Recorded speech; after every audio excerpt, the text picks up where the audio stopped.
မင်္ဂလာပါဓားလေးပေါ့နော်ဓားကြီးမဟုတ်လေဓားကြီးဓားလေးစုံနော်ဓားအစ္စလမ်ဓားတွေအစ္စလမ်စာပါတယ်စုံတွဲဆိုတော့ကျွန်တော်တို့ကတခြားကိုပစုံတခြားပဲပြပြီနော်ဒီမဲ့ဒီကောင်နဲ့စင်တူတခြားပဲပြလိုက်ဒါရှင်းကျိုးကို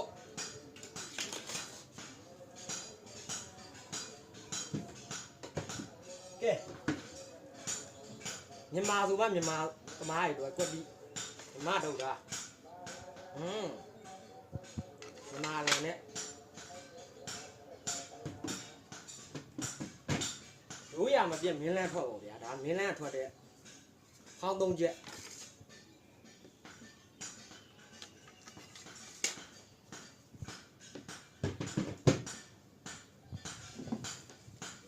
ဂျပန်ဓားလေး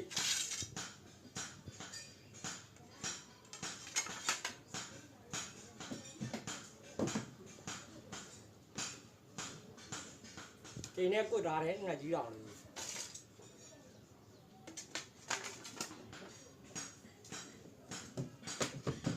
ကြောင်းထီကြောင်းရောက်လာဝယ်လို့ရတယ်လို့အိမ်ဒီအိမ်ရောက်မဟုတ်ဘူးလေကျွန်တော်တို့ကြောင်းလာဝယ်လို့ရပါတယ်